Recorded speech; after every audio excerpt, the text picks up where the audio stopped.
Eis o Cordeiro de Deus que tira o pecado do mundo.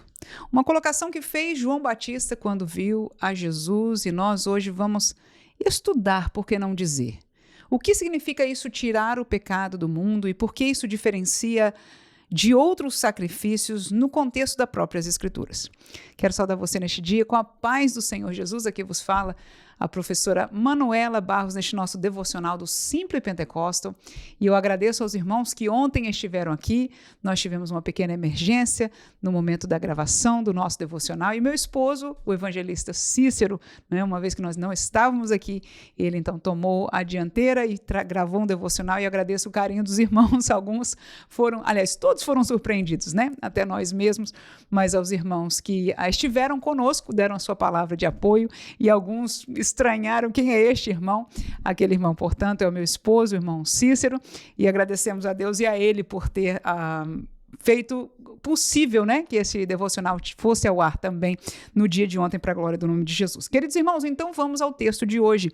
Nós vamos falar somente baseado num versículo e vamos trazer algum entendimento bíblico profundo. Nós aprendemos no nosso caminhar com Deus, junto ao pastor que nos tem instruído por muitos anos, que nós devemos primariamente interpretar a Bíblia com a própria Bíblia.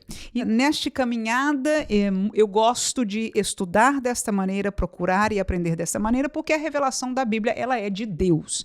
Ela é a única revelação de Deus para nós. E como é um livro de revelações e uma revelação progressiva, então nós encontramos chaves, entendimentos em um livro e outro que nos ajudam a compreender o todo, e assim entendemos melhor a palavra de Deus. Vamos ao texto, João capítulo 1 e versículo 29.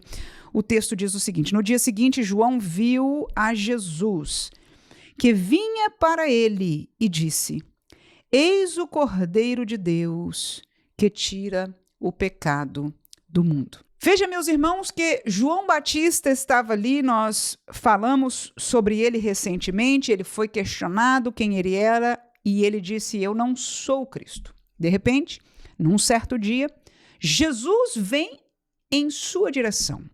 E as palavras que saíram da boca deste profeta foram estas que nós acabamos de ler.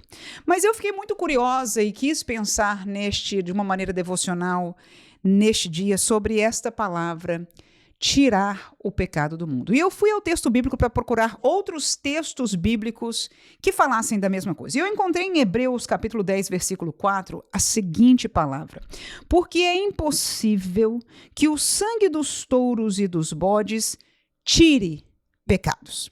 Então você vai se lembrar que o sangue dos touros e dos bodes era o sangue de animais que Deus, no Antigo Pacto, aquilo que nós conhecemos como Antigo Testamento, ou no tempo da lei, usava para sacrifício diante dele, para que os pecados fossem perdoados. Agora, o texto aos Hebreus nos esclarece, usando a palavra que nós buscamos ter compreensão dela hoje, dizendo que este sangue de animais, diz o texto, é impossível que eles possam tirar pecados. Então nós ouvimos Jesus, quando João ouviu, trouxe essa palavra profética, eis o Cordeiro de Deus, que tira o pecado. Agora nós ouvimos: o sangue de animais não tira pecados. Assim, diz o versículo 11, e assim todo sacerdote aparece cada dia, ministrando e oferecendo muitas vezes os mesmos sacrifícios que nunca podem tirar pecados. O mesmo contexto lembrou-nos que os sacerdotes do Antigo Pacto trabalhavam o dia inteiro, fazendo este sacrifício, que as pessoas traziam os animais para perdão dos seus pecados, e ele lembra, o autor aos Hebreus, que diariamente os sacerdotes ofereciam, sacrificavam estes sangues, estes sacrifícios, que nos volta a lembrar o autor aos Hebreus, que nunca podem tirar pecados. Então a pergunta fica, ora, o que acontecia então no Antigo Pacto? Uma das palavras que o Antigo Testamento repetidamente fala acerca dos sacrifícios é a palavra perdão. Nós usamos esta palavra tanto no contexto do Antigo Testamento como do Novo. Ora, o maior problema da humanidade é o pecado. Desde Adão, até a queda de Adão, tudo era perfeito. A criação de Deus foi perfeita. No entanto, depois que o pecado entrou no mundo, você vai ver Deus entrando em cena e trazendo a condenação quanto ao pecado. Por causa do pecado, o homem sofre como raça, ser humano, o homem do sexo masculino.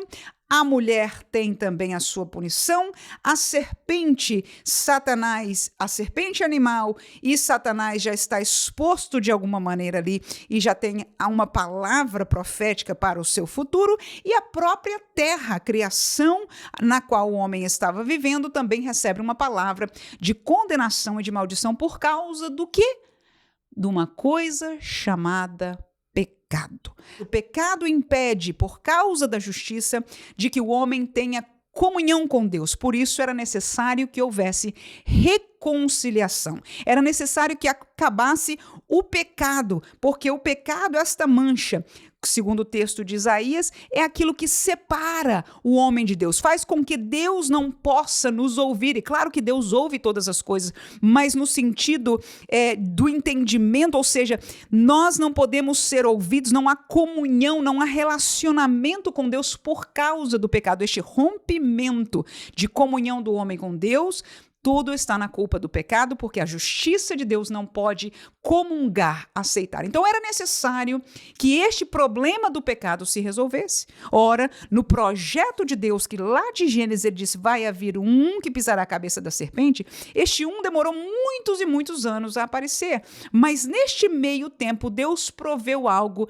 que a palavra muitas vezes chama de provisório, que foram os sacrifícios de animais. Ora, nós acabamos de aprender que os sacrifícios de animais não podiam tirar o pecado.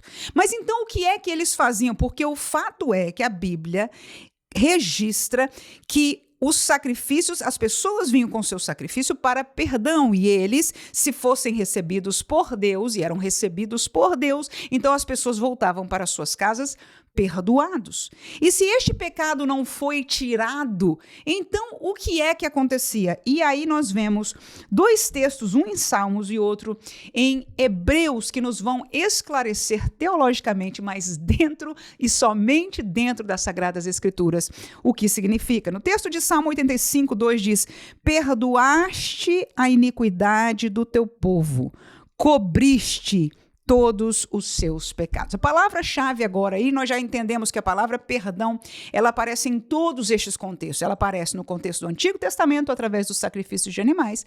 Ela aparece no Novo Testamento, através do sangue de Jesus. Nós, que cremos pela fé, alcançamos o perdão. Então, esta palavra perdão aparece em ambos. E por isso ela não pode, por si mesma, mostrar a diferença entre um pacto e outro. Mas a segunda palavra deste versículo, ele diz, cobriste os seus pecados. Então eu já tenho uma luz que este sangue que era derramado de animais, ele cobria na presença, vamos começar a enxergar aqui, Deus olhando para o homem, se estivesse pecado, ele estava num caminho, estava numa posição de condenação por causa do pecado, sim ou não? Ora, se houvesse algo que pudesse cobrir o pecado e Deus não visse o pecado, então isto deixaria o homem livre do juízo, da condenação, porque o homem é condenável, ele será condenado por causa do pecado. O problema do homem não é o homem, o problema do homem é o pecado, mas desde Adão nós nascemos dentro, com esta natureza pecadora, então precisamos achar a reconciliação e que hoje, pela graça de Deus e pela fé, nós a encontramos. Mas veja que em Salmos ele usa esta palavra que nos esclarece algo, é que diante de Deus este perdão aparecia diante de Deus de uma maneira que Deus, por estes sacrifícios, cobria, mas mais claro ainda está em Hebreus, capítulo 9, versículo 13, e depois leremos o 22, mas diz o seguinte, o versículo 13, porque se o sangue dos touros e bodes e a cinza de uma novilha esparzida sobre os imundos os santificam quanto à purificação da carne, e na verdade o texto aí continua dizendo, quanto mais o sangue de Jesus,